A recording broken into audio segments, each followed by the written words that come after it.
El peso de 4 siglos de historia vaticana parece concentrarse, a veces, en la densidad del aire de una sola estancia. En la Sala Clementina, el silencio no es una mera ausencia de ruido, es una presencia física que presiona sobre los mármoles y los frescos.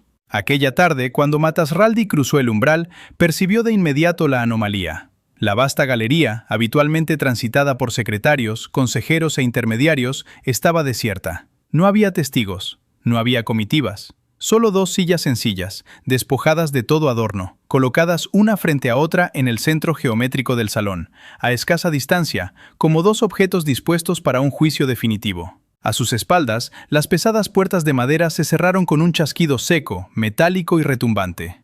El giro de la llave en la cerradura resonó con una finalidad inconfundible. La orden era absoluta. Nadie saldría de esa habitación hasta que la verdad quedara desnudada por completo. En el extremo opuesto del salón, inmóvil, esperaba el Papa León XIV. Conocía ya los detalles del apartamento privado fuera de la jurisdicción vaticana, la filtración sistemática de documentos reservados, los nombres de la red secreta y la trama tejida minuciosamente durante sus días de ausencia de Roma. Raldi, que durante más de 2 décadas había controlado los hilos invisibles de la curia, no sabía aún hasta dónde había logrado penetrar el pontífice. Sin embargo, una sola mirada al rostro de León le bastó para entender que no se encontraba ante una audiencia rutinaria. Aquella reunión duraría exactamente 47 minutos. En ese breve lapso, uno de los hombres más poderosos del aparato eclesiástico perdería todo lo que creía dominar, y la curia comprendería, quizás por primera vez, que la misericordia de un papa también puede adoptar la forma de una sentencia irrevocable. Matasraldi jamás había sido una figura periférica en el Vaticano. No pertenecía a la estirpe de prelados que recorren los pasillos sin dejar huella en las decisiones estructurales.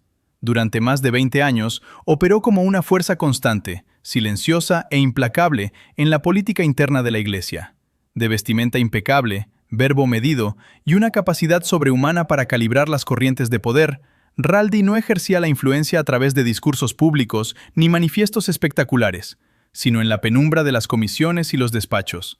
Allí donde las carreras de los obispos se impulsan, se frenan o se destruyen para siempre. Como prefecto del dicasterio para el clero, custodiaba el corazón administrativo de la Iglesia Universal. Nombramientos, promociones, traslados y destituciones pasaban inevitablemente por sus manos. Un solo decreto firmado en su oficina podía abrir las puertas de una diócesis influyente a un presbítero afín, o relegar a un crítico al olvido de una parroquia remota. En los pasillos romanos se sabía que cruzar la voluntad de Raldi conllevaba consecuencias difíciles de rastrear, pero imposibles de evitar. Los cardenales trataban sus opiniones con cautela, los obispos buscaban su visto bueno antes de emprender cualquier iniciativa, y las nuevas generaciones de clérigos aprendían rápidamente a no subestimar jamás su alcance. Raldi dominaba el arte de balancearse entre facciones opuestas, escuchando con atención sin revelar jamás sus verdaderas cartas, proyectando la imagen de un administrador institucional dispuesto a colaborar con todos, incluso cuando sus lealtades profundas ya se encontraban en otra parte. Durante los primeros 14 meses del pontificado de León XIV, Raldi se presentó como un aliado incondicional. En los encuentros privados, apoyaba formalmente las iniciativas del Papa, mostraba una competencia intachable y ofrecía la figura tranquilizadora del veterano curtido, capaz de pilotar la maquinaria curial en los días de incertidumbre inicial. No tenía el perfil de un opositor, al contrario, encarnaba exactamente la figura del colaborador de máxima confianza que cualquier pontífice desearía a su lado. Y fue precisamente esa cercanía lo que convirtió el descubrimiento posterior en un golpe devastador. La amenaza no procedía de los críticos externos ni de los detractores públicos de la prensa. Germinaba en el interior, en el hombre que se sentaba a la mesa en los consejos de Estado, que participaba en la toma de decisiones estratégicas, que conocía al milímetro las vulnerabilidades de la administración vaticana y que había mirado al Papa a los ojos jurándole fidelidad. Aquella tarde, al entrar en la Sala Clementina, Raldi aún conservaba la seguridad acumulada durante décadas de poder impune. Estaba acostumbrado a ser quien poseía los secretos antes que los demás, quien dictaba el destino de los otros y quien decidía el precio de la deslealtad. Pero, por primera vez en su carrera, era él quien caminaba a ciegas. Al otro lado de la estancia, esperándolo en silencio, el Papa León XIV poseía ya un expediente completo que Raldi juzgaba inaccesible. La fractura se había gestado en la sombra. Mientras el Papa León XIV se encontraba fuera de Roma, Matas Raldi había seleccionado un punto de encuentro meticulosamente alejado de la jurisdicción de la Santa Sede. No se trataba de una sala de conferencias de la Curia, ni de su residencia oficial, ni de ningún espacio protegido por los protocolos vaticanos. La reunión tuvo lugar en un apartamento privado ubicado en el tercer piso de un edificio residencial sin conserje ni cámaras de seguridad conectadas a los servicios de inteligencia eclesiásticos. El inmueble no figuraba en ningún registro eclesiástico. Figuraba a nombre de un pariente lejano de uno de los colaboradores más estrechos de Raldi, con el propósito deliberado de borrar cualquier huella institucional. Era el tipo de dirección elegido por quien busca operar al margen de toda supervisión. Un lugar donde las conversaciones pudieran desarrollarse sin registros, sin personal de servicio y sin testigos oficiales. Aquella noche, Raldi no estaba solo. Junto a él se sentaban 3 cardenales de la Curia y 2 representantes de la Fraternidad San Pío X. Sobre la mesa había pan y vino tinto, pero la atmósfera carecía de cualquier espíritu pastoral. No era un encuentro de reconciliación ni un diálogo doctrinal autorizado por el pontífice. Apenas 2 días antes, en Econe, Suiza, la Fraternidad San Pío X había consagrado a 4 obispos sin el mandato del Papa León XIV, ante una multitud de 15.000 personas, desencadenando una de las crisis institucionales más graves del pontificado y provocando la emisión del decreto de excomunión por parte del Dicasterio para la Doctrina de la Fe. El cisma era ya un hecho público y escandaloso. Sin embargo, lo que ocurría en aquel apartamento de la tercera planta era infinitamente más peligroso, porque involucraba a príncipes de la Iglesia que continuaban ocupando los puestos más altos de la jerarquía romana. Raldi no se limitaba a escuchar a los delegados de Econe. Les estaba entregando inteligencia interna, filtrando borradores de decisiones pontificias no publicadas y facilitando documentos clasificados de la Santa Sede. Entre los papeles entregados esa noche figuraba el borrador reservado del decreto de excomunión antes de su promulgación oficial, una lista con los nombres de obispos europeos y americanos que mantenían simpatías secretas con el movimiento tradicionalista sin manifestarlo públicamente, y, de forma aún más alarmante, los detalles logísticos, horarios exactos y borradores de los discursos del inminente viaje del Papa a la isla de Lampedusa, programado para el día siguiente. No era una simple brecha de confidencialidad administrativa. Era el suministro de armamento político para sabotear la autoridad del pontífice en su momento de mayor vulnerabilidad pastoral. Lo que Matas Raldi ignoraba en absoluto, mientras desglosaba los datos ante sus interlocutores, era que la arquitectura de su red clandestina ya se había desmoronado desde dentro. 3 días antes, a las 2 de la madrugada, uno de los 3 cardenales presentes en aquella mesa, incapaz de soportar el peso de la traición institucional, había realizado una llamada telefónica desde un número no rastreable a un contacto de absoluta confianza en la Secretaría de Estado. La información se filtró de inmediato por los canales de inteligencia de la Santa Sede y llegó a manos del Papa León XIV, horas antes de embarcar en su vuelo de regreso a Roma.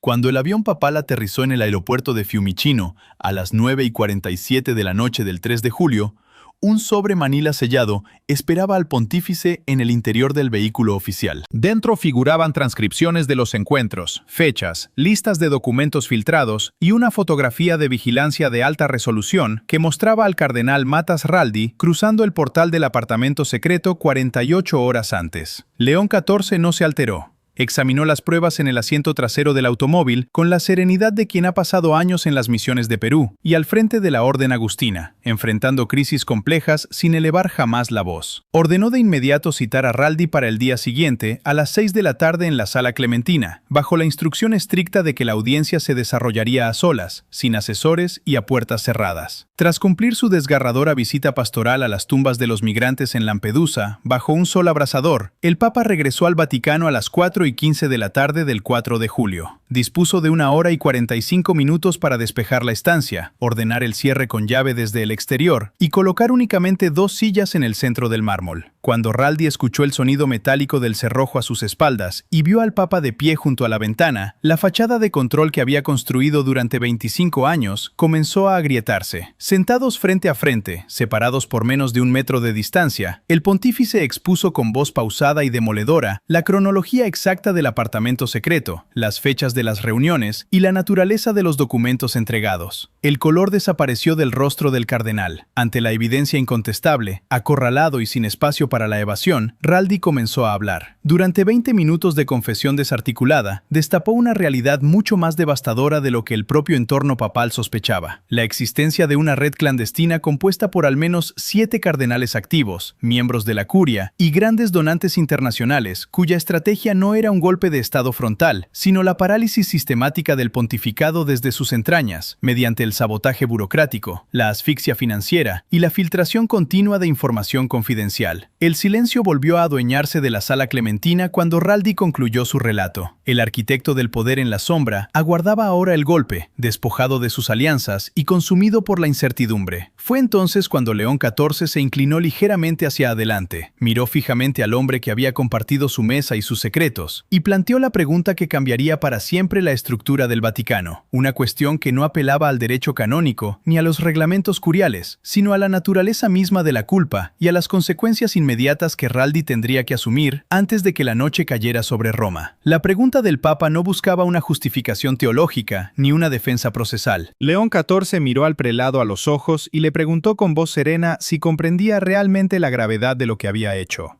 Raldi, con la mirada clavada en el suelo de mármol, apenas logró articular un leve asentimiento. El pontífice no invocó su autoridad suprema ni el agravio personal de la traición. Le recordó que esa misma mañana él había estado de rodillas ante las tumbas sin nombre en el cementerio de Lampedusa, tocando la tierra seca y mirando a los ojos a pescadores y familias quebrantadas por la tragedia. Mientras aquellos hombres y mujeres buscaban en la iglesia un refugio de dignidad, Raldi y su red utilizaban los documentos reservados y la logística de esa misma visita pastoral como un simple peón de cambio en su guerra de influencias. El contraste entre la fachada oficial del sistema curial y el sufrimiento humano real quedaba al descubierto en toda su crudeza. Las manos del cardenal comenzaron a temblar visiblemente sobre su sotana ribeteada de escarlata. La seguridad absoluta que lo había acompañado durante más de 2 décadas se disolvía en la estrechez de aquel espacio sin mesas, sin secretarios y sin documentos de resguardo. León XIV dejó claro que no buscaba la humillación pública del culpable ni actuaba movido por el deseo de venganza. El objetivo era detener el daño de forma inmediata y proteger el futuro de la Iglesia. Las condiciones impuestas fueron categóricas y no negociables. Raldi debía presentar su renuncia inmediata como prefecto del dicasterio para el clero, redactar de su propio puño y letra una carta de confesión detallada que quedaría sellada de manera permanente en los archivos secretos del Vaticano, y cortar todo contacto con la prensa, con los representantes de Ecón y con los miembros de la trama clandestina. Además, se le otorgaba un plazo estricto de 72 horas para abandonar Roma definitivamente. Cuando el cardenal, con un hilo de voz, preguntó qué ocurriría si se negaba a aceptar los términos, la respuesta del Papa fue tajante. El expediente completo sería remitido al dicasterio para la doctrina de la fe, para la apertura de un proceso público. Raldi entendió al instante que no solo perdería su cargo, sino que su legado, su reputación y su nombre quedarían destruidos para siempre. Tras unos segundos de agónico silencio, Raldi aceptó las condiciones. En ese instante, León XIV se puso de pie, se acercó al cardenal y realizó un gesto totalmente inesperado. En lugar de ofrecer la mano para el saludo formal de despedida, colocó suavemente su mano sobre la cabeza del prelado. No era un acto de absolución que borrara las consecuencias administrativas ni una concesión de impunidad, sino un gesto de misericordia espiritual que rehusaba confundir la firmeza del gobierno con el rencor personal. El Papa le indicó que se fuera en paz y que rezara pidiendo el perdón de las personas a las que había dañado con sus acciones, no el perdón pontificio. Raldi se levantó con dificultad sobre sus piernas inestables y caminó hacia la salida. En la puerta, el cerrojo volvió a girar desde el exterior con un chasquido seco. El hombre que 47 minutos antes había cruzado ese umbral convencido de su inamovibilidad, salía despojado de su oficio, de su red de influencias y con la orden imperativa de desaparecer de la ciudad eterna. La conmoción interna no se hizo esperar. Antes de la medianoche, la carta manuscrita de renuncia de Raldi ya descansaba sobre el escritorio del Papa. En sus 2 páginas, los trazos desiguales de la tinta revelaban el temblor de la mano que sostenía la pluma. A la mañana siguiente, antes de que la luz del sol iluminara la cúpula de San Pedro, 2 de los 7 cardenales vinculados a la conspiración intentaron contactar de urgencia con la Secretaría de Estado para solicitar audiencias privadas con el pontífice, aterrorizados ante la posibilidad de ser los siguientes en ser citados. Un tercer cardenal, al frente de una importante archidiócesis europea, pasó más de una hora reunido en privado con su abogado canonista. La estructura rígida que creía operar en la impunidad descubría de pronto que el centro del poder había cambiado de lógica. Sin necesidad de proclamas mediáticas ni de escándalos públicos, la intervención quirúrgica en la Sala Clementina fracturaba la red desde su núcleo, dejando a sus integrantes expuestos a su propia vulnerabilidad. El 5 de julio, la oficina de prensa de la Santa Sede emitió un comunicado oficial extremadamente escueto. El boletín, redactado en apenas 3 frases, anunciaba que el cardenal Matas Raldi había presentado su dimisión como prefecto del dicasterio para el clero por razones personales, con el propósito de iniciar un periodo de reflexión y renovación espiritual. Ni una sola palabra sobre el apartamento privado de la tercera planta, ni sobre los borradores confidenciales filtrados a la Fraternidad San Pío X, ni sobre las puertas cerradas con llave en la Sala Clementina. Para la prensa internacional y los observadores externos, la noticia se leyó como un trámite burocrático más dentro de la compleja maquinaria vaticana. Sin embargo, tras los muros de la Ciudad del Vaticano, el verdadero alcance del boletín actuó como un terremoto silencioso pero devastador. La noticia de que León XIV había confrontado a Raldi a solas, extrayendo una confesión completa y forzando su salida sin necesidad de recurrir a espectáculos públicos, se propagó como un reguero de pólvora por pasillos, capillas y comedores de la curia. En las esferas más conservadoras del aparato oficial, comenzó a gestarse una resistencia soterrada. Diversos jerarcas e intermediarios de la curia intentaron contener los daños y suavizar la narrativa. Para algunos prelados acostumbrados a las viejas dinámicas de negociación, la velocidad y la severidad del desenlace resultaban perturbadoras. Intentaron filtrar a diplomáticos y periodistas afines la versión de que Raldi simplemente se había retirado por problemas de salud o por discrepancias menores sobre la gestión del clero. Se buscaba por todos los medios evitar que la caída del prefecto fuera percibida como una purga o como el desmantelamiento de la facción tradicionalista. Paralelamente, la crisis externa provocada por las consagraciones episcopales no autorizadas en Econe y el subsiguiente decreto de excomunión emitido por el Dicasterio para la Doctrina de la Fe continuaban acaparando las portadas del mundo entero. Aquel cisma visible servía de pantalla de humo perfecta para quienes, dentro de los muros vaticanos, pretendían minimizar la gravedad de la conspiración interna desmantelada. Frente a las maniobras de contención y los intentos diplomáticos de suavizar los hechos, la postura de León XIV se mantuvo inquebrantable. El Papa rehusó ceder a la tentación de publicar manifiestos o entablar batallas mediáticas. Su respuesta se estructuró en decisiones administrativas precisas y hechos incontestables. Lejos de detenerse en la dimisión de Raldi, el pontífice ejecutó una reorganización quirúrgica en el corazón del sistema. 3 altos funcionarios del dicasterio para el clero, directamente vinculados a la gestión del antiguo prefecto, fueron inmediatamente reasignados a destinos secundarios.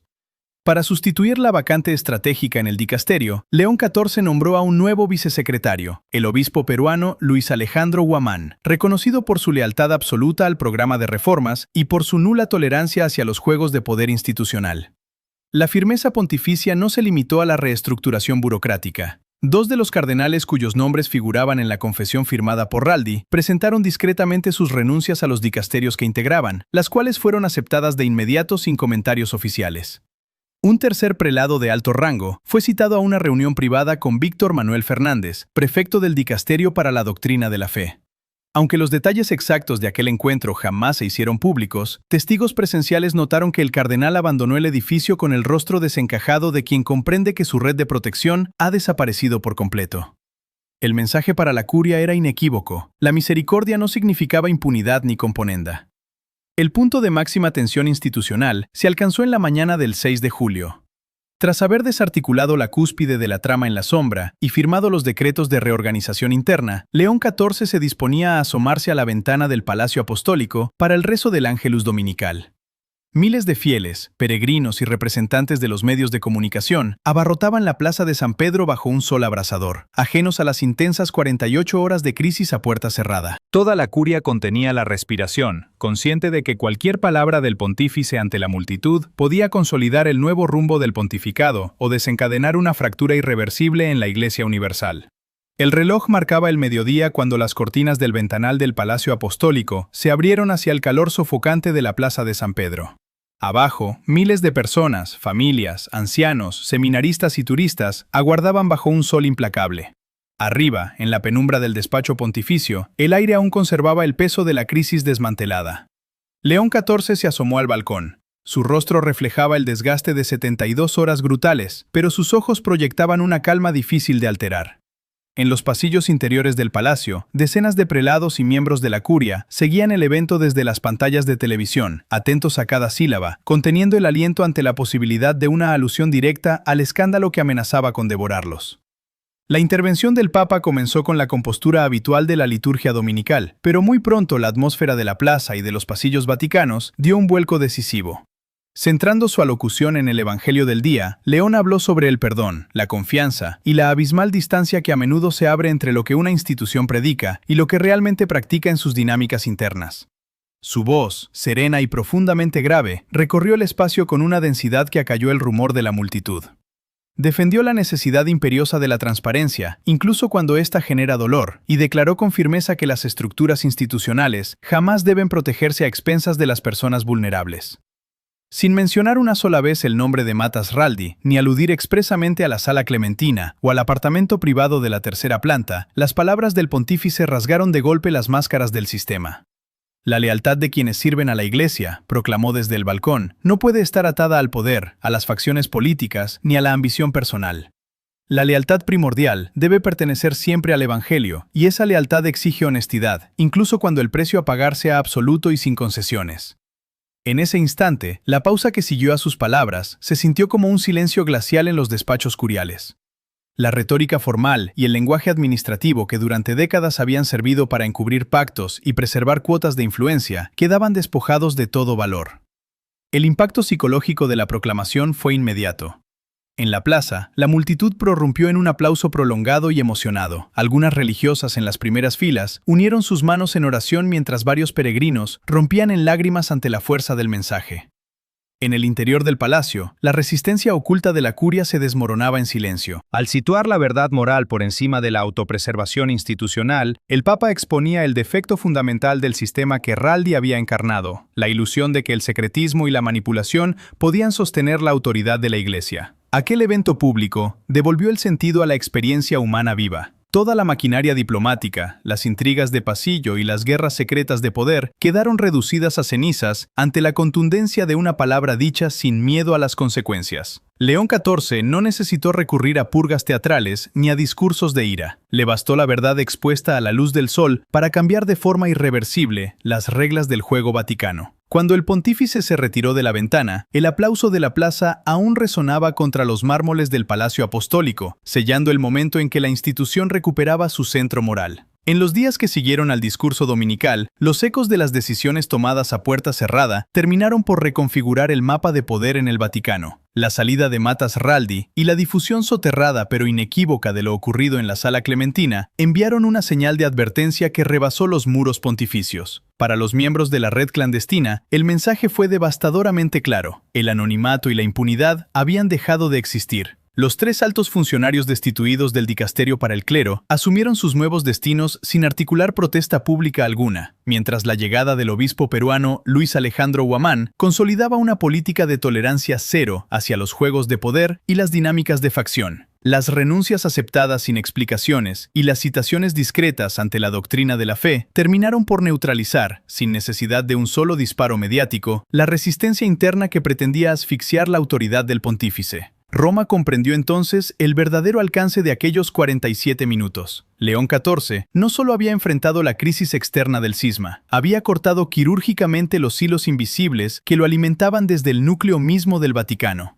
Frente a la expectativa general de un prolongado conflicto institucional o de una sangrienta exhibición de acusaciones mutuas, el Papa ofreció una lección magistral de gobierno, la articulación de una firmeza absoluta e inflexible con una profunda misericordia personal. La maquinaria de la curia, acostumbrada a dilatar reformas y manipular tiempos burocráticos, descubrió que se enfrentaba a un hombre dispuesto a asumir el coste moral del gobierno con tal de preservar la integridad de la misión encomendada. A nivel práctico, el impacto de esta transformación se sintió con especial intensidad en la realidad de quienes habitaban la periferia del sistema. La manipulación de la agenda pontificia, que amenazaba con convertir la visita a Lampedusa en un espectáculo político secundario, quedó neutralizada. El foco de la atención eclesiástica volvió a situarse sobre las realidades humanas que originariamente exigían respuesta. Los pescadores que rescataban cuerpos de las aguas, las familias marcadas por la pérdida de seres queridos en el Mediterráneo y los trabajadores humanitarios dedicados al cuidado de los supervivientes. Para León XIV, la lealtad a la estructura eclesiástica solo poseía sentido en la medida en que servía para proteger a personas como aquellas, y no para blindar privilegios, posiciones o pactos de poder en los pasillos de Roma. El cisma externo con la fraternidad San Pío X exigiría aún años de paciencia, diálogo y oración para sanar sus heridas. Sin embargo, en el interior del sistema, la descomposición más peligrosa había sido detenida. La historia personal de Matas Raldi, el hombre que durante más de 2 décadas se consideró intocable y que terminó saliendo por la puerta trasera con un plazo de 72 horas para desaparecer de la ciudad eterna, quedó registrada como un recordatorio indeleble en la memoria de la curia. La narrativa nos devuelve así a la escala humana con la que comenzó esta prueba. Al final, las decisiones que transforman a las instituciones no se miden únicamente por los grandes manifiestos, sino por los instantes de valentía individual vividos en la penumbra de una sala vacía. En aquellas 2 sencillas sillas de la Sala Clementina, despojadas de toda pompa, y frente a la mirada serena del pontífice, quedó demostrado que la autoridad auténtica no reside en el control de las sombras, sino en la capacidad de mirar de frente a la verdad y actuar con la absoluta convicción de quien solo teme fallar a la